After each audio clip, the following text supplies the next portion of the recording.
All right, let's get ready for the Unit 5 Learning Targets 1 through 4 assessment by taking the Go Formative assessment. So perhaps you've already given it a try and you just want to kind of go over the answers. That would be ideal. So it says the diagram pictured has an error in it and it is missing some important information. Select which of the following are true. You can select more than one if applicable. Let's check this image out. Well, right away I can see that the Cheeto on fire says that it's endothermic when that should actually be exothermic. Okay. Also, the thermal energy is going from the Cheeto to the water, but it's missing that a lot of that energy is going into the air and some is going to the actual metal can itself. So those are things that are missing. So the process should be labeled as exothermic, and the Cheeto's thermal energy should be shown transferring to the air and metal can. Just looking at these, it says that Cheerios potential energy should be changing to kinetic energy of the Cheeto, not thermal energy. No, it should be to thermal energy. The Cheeto's potential energy should not be shown transforming into light. No, that's not true. It should be, because it is transforming into light as well. Which of the following is true of the arrow colors? So the blue arrow is showing a transfer. The yellow arrows are showing transformations. So it's the second one. The blue arrow is showing a transfer. The yellow arrows show transformations. Which of the following is an endothermic process? So that is one that absorbs energy in order to happen. Okay, well, water in an ice tray freezing into ice needs to release energy because the water needs to get colder and less energetic in order to become ice. So that would be exothermic. Water in a pan starting to boil, that water needs to absorb energy. So this would be endothermic. Water vapor in the air condensing into tiny droplets on the outside of a can. That's water going from a liquid or from a gas to a liquid. And in order to do that, it needs to release energy. Sort of like here when it was going from a liquid to a solid. It also needed to release energy. So this would be an exothermic process. And burning a candle is, of course, exothermic. It's releasing energy from the system to the surroundings. Which of the following is a good definition for specific heat capacity? How much energy it takes to heat up a large mass, how much energy it takes to heat up a substance by a large temperature, the specific amount of heat it takes to heat something up, the amount of energy required or released to change the temperature of 1 gram of a substance by 1 degree Celsius. That one. You heat 10 grams of water, which has a really high specific heat, and you heat 100 grams of aluminum metal with 100 joules of heat each. Which one's going to have the greater temperature change? Well, water requires 4.18 joules to heat 1 gram by 1 degree Celsius. Aluminum only requires 0.9 joules to heat up 1 gram by 1 degree Celsius.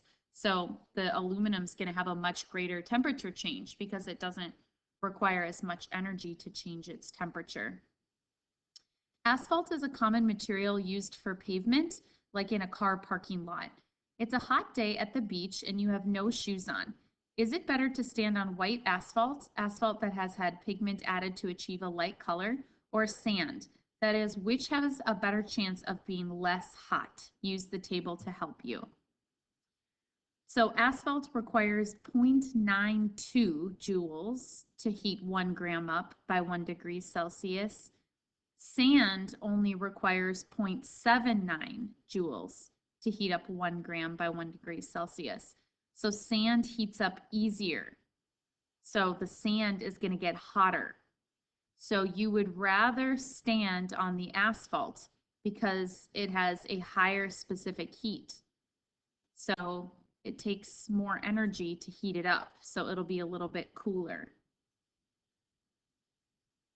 All right, you place a 15-gram sample of hot iron into 130 grams of water at 25 degrees, and the iron causes the water to go up to 40 degrees.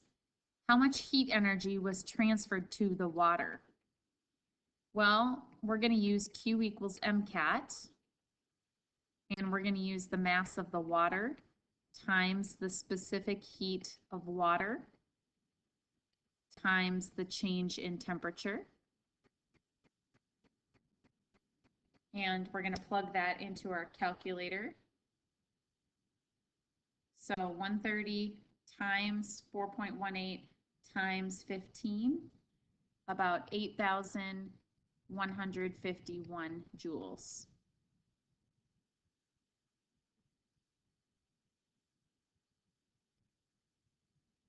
Which of the following best describes what's happening to the molecules during E?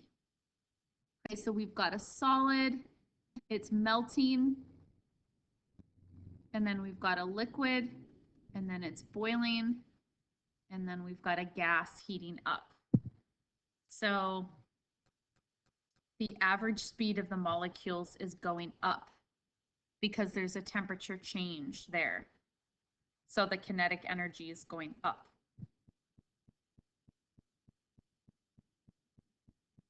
Suppose that 65,000 joules of energy are transferred to 450 grams of water at 20 degrees. What's the final temperature going to be? Well, we need to be able to find what was the change in temperature. So we're going to take Q, which is 65,000 joules, divided by the mass times the specific heat for water. And we're going to get the temperature change. I'm going to do the bottom first. 450 times 4.18, that's 1881. So 65,000 divided by 1881, that's a temperature change of 34.6. So temperature change. Now it started at 20 degrees Celsius and it absorbed energy to change the temperature by 34.6. So that comes out to be a final temperature of 54.6 degrees Celsius. You would use the heat of fusion constant to calculate energy gained at which part? Well, heat of fusion is used for melting or freezing. So on this graph, that would be letter B. When a substance is boiling, the temperature goes up. The temperature is constant at D. So this would be false. The temperature stays the same during a phase change like boiling. The extra energy is going toward breaking intermolecular forces so that the liquid can become a gas. How much energy would be required to turn 20 grams of lead from a solid to a liquid? That's the heat of fusion equation. And the heat of fusion for lead is